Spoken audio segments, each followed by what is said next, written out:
Ok. Alors on va voir comment... on va créer un bloc couleur dans la mise en page et on va utiliser une couleur RGB vive pour l'exemple. On va créer dans la palette nuancier de InDesign une couleur RVB. Je vous l'ai mis en anglais ici. RGB. Vive. Et donc si on exporte la publication pour l'avoir sur une tablette ou sur un écran d'ordinateur, la couleur sera vive. Par contre, si on fait un PDF CMJN pour l'imprimeur, dans le PDF, la couleur va ternir parce que la technique d'impression chez l'imprimeur n'est pas capable d'imprimer des couleurs vives. Et donc on va exporter, on va parler rapidement de la notion de fond perdu, puisque vous avez l'air de connaître déjà. On va exporter le PDF avec les traits de coupe, on va convertir dans le PDF le RVB en CMJN. On va sous-échantillonner aussi. C'est-à-dire que les images, il ne faut pas qu'elles aient trop de pixels dans le PDF, ça ne sert à rien.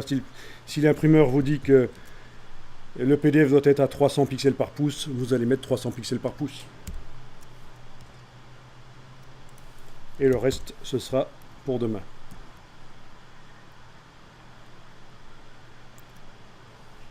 Donc, on y va. Dans la palette des calques, au-dessus du calque du fond gris, je vais aller créer un calque. Je l'appelle bloc décoratif.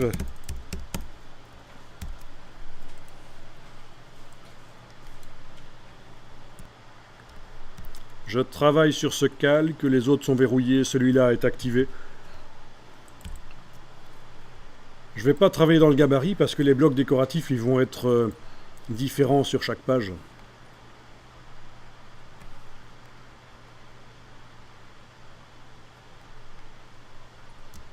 Ok, je vais essayer sur la première page par exemple.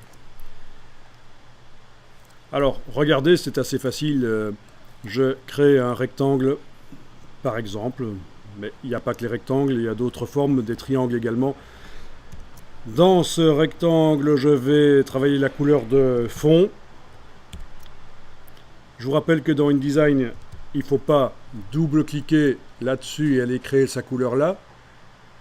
C'est comme dans Illustrator, c'est pas bien, parce que votre couleur ne sera pas dans le nuancier. Et pour la modifier par la suite dans tout le document, si elle est utilisée à différents endroits, ça ne marchera pas.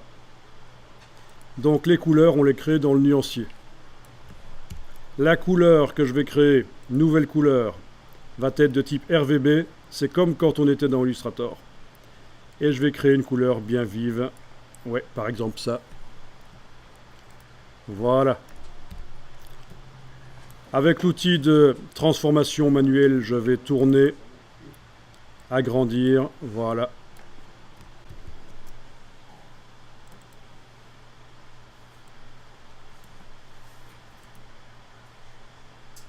Donc couleur RVB.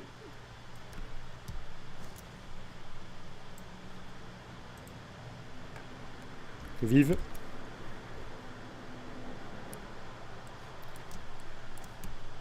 Oh bah tiens, tant que j'y suis, je vais m'amuser à en faire une autre.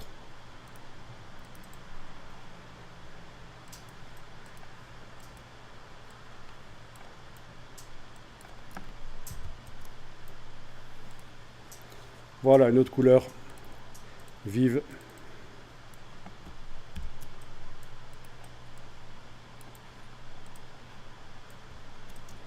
C'est pas ce qu'il y a de mieux pour la lisibilité, mais enfin, après on pourra ternir après la démonstration.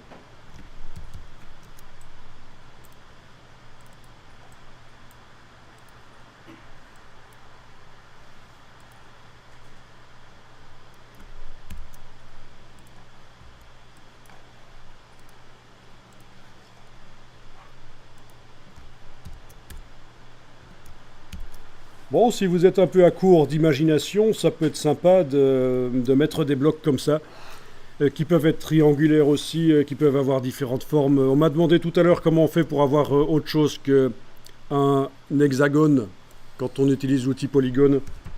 C'est évidemment la touche Alt et cliquez, et vous avez le bloc qui vous choisissez ici le nombre de côtés.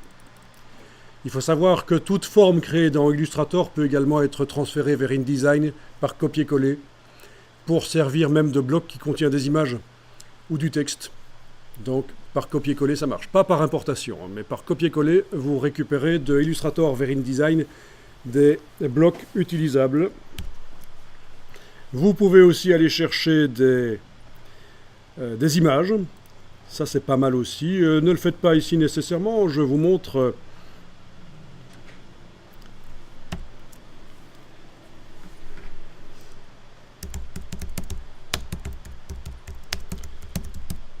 Ou alors vous pourriez essayer, si vous voulez.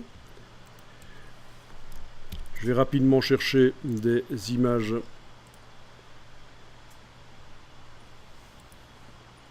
de type clip art par exemple. Voilà. Ah ben oui, on en avait une, on avait utilisé ça, ce brawl.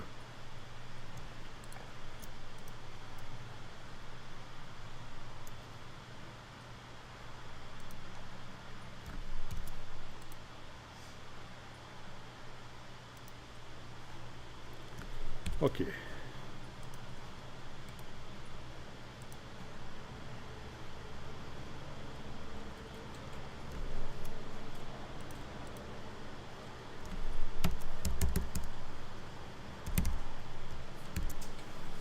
Bon, je vous montre. J'ai téléchargé une image qui part. Je l'ouvre dans Photoshop. Je vous laisserai du temps pour essayer juste après. Je l'ouvre dans Photoshop.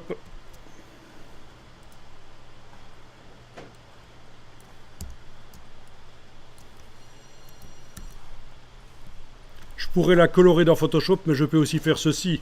Dans Image Mode dans Photoshop. Menu Image Mode. Je la fais passer en niveau de gris. Ok. Ça veut dire qu'il n'y a plus possibilité de mettre de la couleur dans l'image. Elle n'a plus qu'une seule couche. Si on va voir dans la palette des couches, menu Fenêtre Couche, il n'y a plus qu'une seule couche de gris dans l'image, donc ce n'est plus une image en couleur dans Photoshop. Je l'enregistre au format Photoshop. Et il se trouve que les images grises dans InDesign, on peut les coloriser. Dans InDesign. Je vais l'importer ici sur ma page.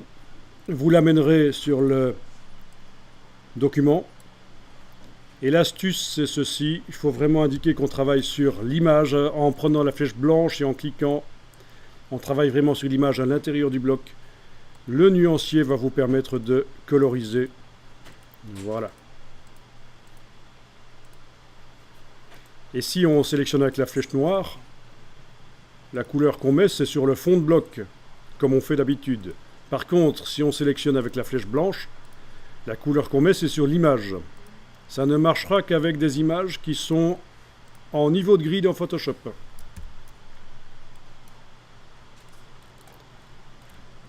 Pour que la texture continue à apparaître, je vais peut-être la faire passer en objet, effet, transparence.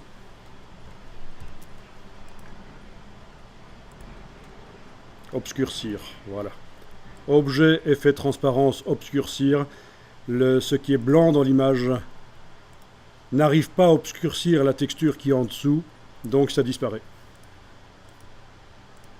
Vous voyez, vous obtenez à peu près la même chose si vous choisissez produit aussi.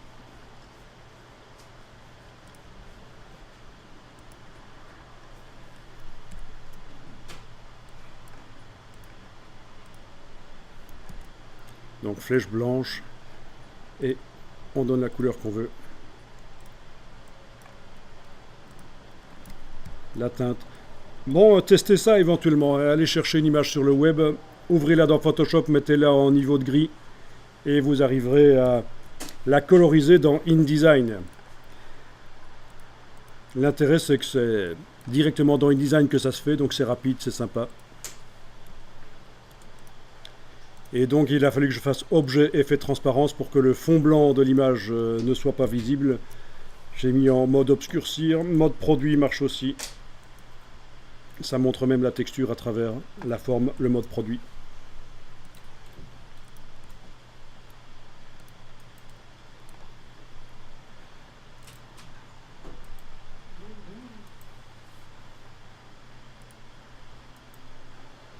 Ok. Dès que j'ai mis une fusion dans le document, mode produit par exemple, ou mode obscurcir, mes couleurs qui étaient vives sont devenues ternes. Vous pouvez passer en édition, espace de fusion des transparences, espace RVB du document. Un peu comme dans Illustrator, on avait ça aussi. Édition, espace de fusion des transparences, espace RVB. Comme ça, les fusions se font dans l'espace RVB. Ouais, encore un piège de InDesign, hein. Dès que vous faites une fusion sur une image, mode produit ou mode obscurcir ici, les couleurs qui étaient vives sont devenues ternes. Donc c'est édition, espace de fusion des transparences. Si vous êtes en CMJN, c'est terne. Si vous êtes en RVB, ça reste des couleurs vives. Donc si vous envoyez ça sur une tablette, ce seront des couleurs vives. Si vous envoyez ça chez un imprimeur, ce sera terne évidemment.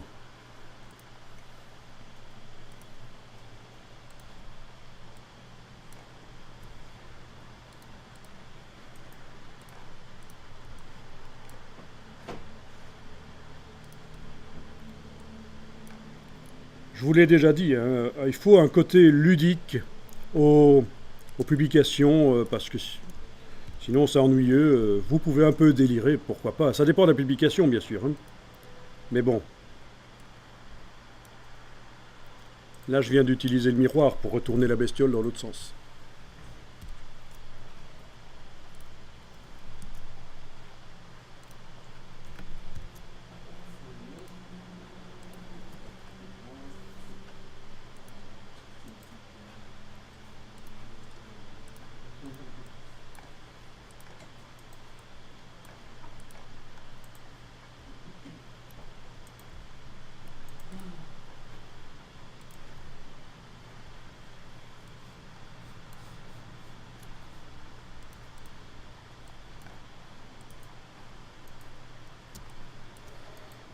Ok, c'est amusant, c'est pas mal.